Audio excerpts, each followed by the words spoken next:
دنیا میں ذلیل اور رسوا ہو رہا ہے، ناکام و نامراد ہے، بزنس اس کا ختم ہے، اقتصادی اعتبار سے کمر ٹوٹ گئی ہے، صحت اس کی کمزور ہو رہی ہے، اور معاشرے کے اندر بھی وہ عزت کی نگاہوں سے نہیں دیکھا جاتا۔ لیکن اگر صحیح استعمال کرے تو اس میں قرآن کریم بھی ہے، اور قرآن کریم کی کتنی تفسیریں ہیں۔ جس مفسر کی تفسیر کو آپ چاہو انٹرنیٹ پر اور موبائل کے اندر نیٹ چالو کر کے اس مفسر کی تفسیر کو دیکھ سکتے ہو۔ جس قرآن کریم کی آیت کو آپ اس کو لکھو گے اس کے اندر مفسرین کرام کے اقوال، اس کے ضمن میں احادیث شریفہ میں جو اس کی تفسیر بیان کی گئی ہے آپ دیکھ سکتے ہیں۔ حیرت انگیز معلومات کا یہ ذخیرہ ہے۔ یہ ایک استاذ کے لیے بہترین انسائکلوپیڈیا ہے، بہترین کتب خانہ ہے۔ جو چاہو کتاب اس میں دیکھ سکتے ہو، پڑھ سکتے ہو، معلومات کا ذخیرہ ہے، مسائل آپ اس میں دیکھ سکتے ہو، لوگوں کی علمی پیاس بجھا سکتے ہو۔ احادیث شریفہ کی کتابوں کا ذخیرہ اس کے اندر رکھ دیا گیا ہے۔ اگر ایک اسٹوڈنٹ، ایک طالب علم چاہے تو اپنی تشنگی علمی پیاس اس موبائل اور نیٹ کے ذریعے بجھا سکتا ہے۔ آن لائن اپنے اساتذہ سے دنیا کے کسی بھی کونے میں ہو استفادہ کر سکتا ہے، فائدہ اٹھا سکتا ہے۔ بڑی بڑی یونیورسٹیز میں، بڑے بڑے اسلامیات اور جامعات کے اندر جو بڑے بڑے معلمین، اساتذہ، ٹیچر، اسکالر، پروفیسر ہیں، دنیا کے جس کونے میں بھی پہنچتے ہیں وہ اس موبائل کے ذریعے اور انٹرنیٹ کے ذریعے اپنے طلباء کو فائدہ پہنچاتے ہیں اور ان کی علمی پیاس بجھاتے ہیں۔ یہ ایک ڈاکٹر کے لیے بھی بہترین معلوماتی ذخیرہ ہے۔ اس کے اندر کن کن چیزوں کو بیان کیا جائے، لیکن اگر اس کا غلط استعمال کیا جائے تو انٹرنیٹ کا دور ہے۔ یہ ایسی نعمت ہے کہ جو زمین کے ذخائر سے، معدنیات سے اس کے پرزوں کو تیار کیا گیا اور اس کو ایجاد کیا گیا۔ ورنہ ایک زمانہ وہ تھا کہ خط لکھے جاتے تھے، مہینوں اور ہفتوں انتظار کیا جاتا تھا کب خط پہنچے گا، ادھر سے جواب آنے کا انتظار کیا جاتا تھا، اور جب خط آتا تھا تو کسی منشی کو یا ڈاکیے کو یا کسی ماسٹر کو اور پڑھے لکھے آدمی کو بلا کر اس خط کو پڑھایا جاتا تھا۔ ایک زمانہ وہ تھا کہ آج کی طرح یہ برق، یہ لائٹیں، یہ قمقمے اور یہ بلب نہیں تھے۔ لوگ رات کے اندھیرے کے ڈر سے سورج کے ڈوبنے سے پہلے کھانا کھا لیا کرتے تھے، لیکن آج اتنی الیکٹرونک نے ترقی کی ہے کہ رات کے 12 بجے کرکٹ کے کھیل ہوتے ہیں، فٹ بال کے کھیل ہوتے ہیں، اور رات کے اندھیرے میں وہ دن کے سورج کی روشنی کی طرح اجالا کرتے ہیں اور آج موج مستی کر رہے ہیں۔ ایک زمانہ وہ تھا کہ اگر کسی کے ناسور ہو گیا، زخم ہو گیا، سڑنے لگا، پیٹ میں اپینڈکس ہو گیا، کہ خدا نہ کرے کسی مہلک بیماری میں مبتلا ہو گیا، ایڑیاں رگڑ رگڑ کر جان دے دیا کرتا تھا، لیکن اس کا علاج نہیں ہو پاتا تھا۔ اس کی تڑپ، اس کی بے چینی، اس کی ایڑیاں رگڑنا دیکھا نہیں جاتا تھا۔ اس کے وارثین اور گھر والے اللہ کی بارگاہ میں دعا کرتے تھے کہ اے اللہ اس کے لیے اس کی موت کو آسان فرما دے۔ لیکن آج میڈیکل سائنس نے اتنی ترقی کی ہے کہ بڑے سے بڑے آپریشن کو بغیر کسی تکلیف کے بہت زیادہ آسان بنا دیا گیا۔ آدمی کا خدا نہ کرے ایکسیڈنٹ ہو جائے،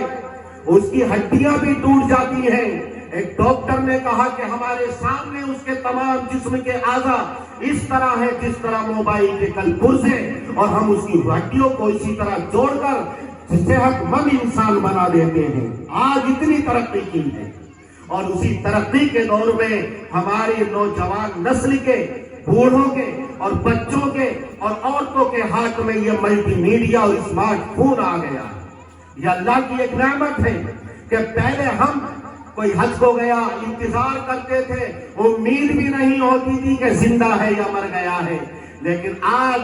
دنیا کے کسی کونے میں بھی ہمارا کوئی عزیز اور رشتہ دار چلا جائے،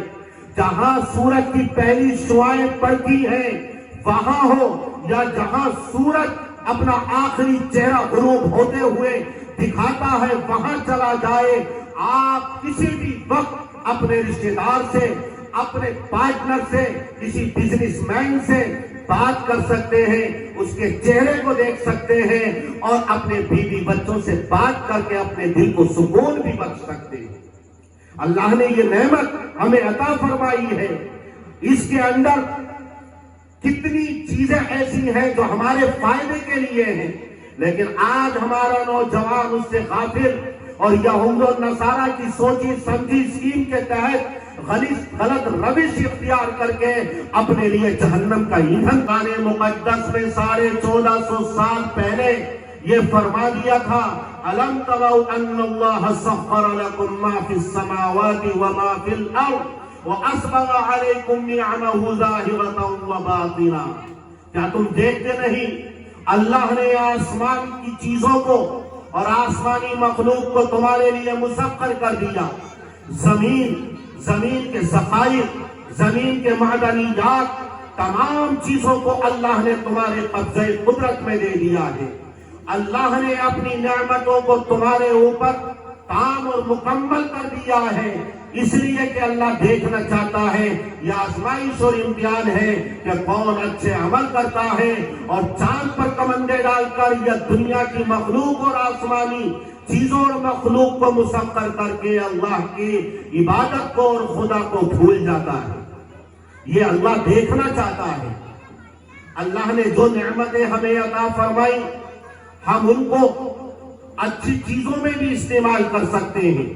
انسانیت کے نفع کے لیے استعمال کر سکتے ہیں، پوری انسانیت کو اس کے ذریعے فائدہ پہنچا سکتے ہیں، لیکن اگر انسان کا دماغ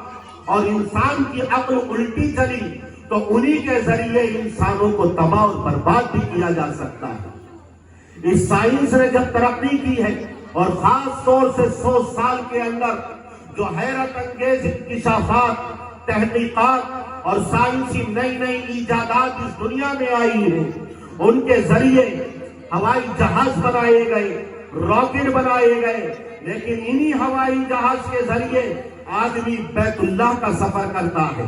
مدینہ منورہ کا سفر کرتا ہے، اپنے رشتہ داروں سے ملنے کے لیے دوسرے ملکوں کا سفر کرتا ہے، کھانے پینے کی چیزیں اور ضرورت کی اشیاء دوسرے ملکوں کے اندر ایکسپورٹ اور امپورٹ کی جاتی ہے، یہ فائدے کے لیے استعمال، لیکن انہی طیاروں کے ذریعے، ہوائی جہازوں کے ذریعے انسانی آبادیوں کے اوپر بم بھی گرائے جاتے ہیں، ان کے بدن کے چیتڑے اڑا دیے جاتے ہیں، اور کتنے انسان ایسے ہیں کہ انہی ایجادات کے ذریعے لقمہ اجل بن جاتے ہیں۔ آپ نے سنا ہوگا غالباً 1915 کی بات ہے، جب جنگ ہوئی تھی اور جاپان پر امریکہ نے اس کے 2 شہروں پر، ناگاساکی اور ہیروشیما پر بم گرائے تھے، تو جو جہاز میں سوار تھے بم گرانے والے، وہ بھی اتنے خوف زدہ تھے کہ ایک دھواں تھا، قیامت خیز دھواں تھا، ڈر گئے، خوف و ہراس ان کے اوپر طاری ہو گیا۔ آنے واحد میں لاکھوں انسان موت کی نیند سو گئے، یہاں تک کہ زرخیز وہاں کی زمینیں بنجر بن گئی، اور آج بھی وہاں اپاہج انسان پیدا ہو رہے ہیں۔ تو انسان ان نعمتوں کے ذریعے انسانیت کو فائدہ پہنچا سکتا ہے، لیکن اگر غلط استعمال کرے گا تو اس سے انسانیت کو نقصان بھی پہنچایا جا سکتا ہے۔ یہ ہماری آپ کی ذمہ داری ہے کہ جو اللہ نے ہمیں جتنی نعمتیں عطا فرمائی ہیں، ہم انسانیت کی رفع رسانی کے لیے، فائدہ پہنچانے کے لیے ان کو استعمال کریں، کبھی بھی ان کو غلط استعمال نہ کریں۔ یہی ہمارے ہاتھ ہیں کہ ہم ان ہاتھوں سے کمزوروں کو سہارا دے سکتے ہیں، دوسروں کا بوجھ اٹھا سکتے ہیں، لیکن انہی ہاتھوں کے ذریعے ہم دوسرے کو تماچا مار کر تکلیف بھی پہنچا سکتے ہیں۔ یہی ہماری زبان ہے جو اللہ کی عطا کردہ ایک عظیم نعمت ہے کہ ہم دل کے جذبات کو، اپنی محبتوں کا اظہار اس زبان کے ذریعے کرتے ہیں۔ قرآن اور حدیث کو بیان کیا جاتا ہے، لوگوں کی رہنمائیاں کی جاتی ہیں، رہبریاں کی جاتی ہیں، لیکن اسی زبان کے ذریعے ہم دوسروں کو اذیت اور تکلیف اس طرح بھی پہنچا سکتے ہیں کہ جراحات السنان لها التیام ولا یلتام ما جرح اللسان، کہ جب زبان کے زخم دل پر لگتے ہیں تو تیر و تلوار کے زخم تو بھر جاتے ہیں، لیکن زبان کے زخم ہمیشہ بھرے رہتے ہیں۔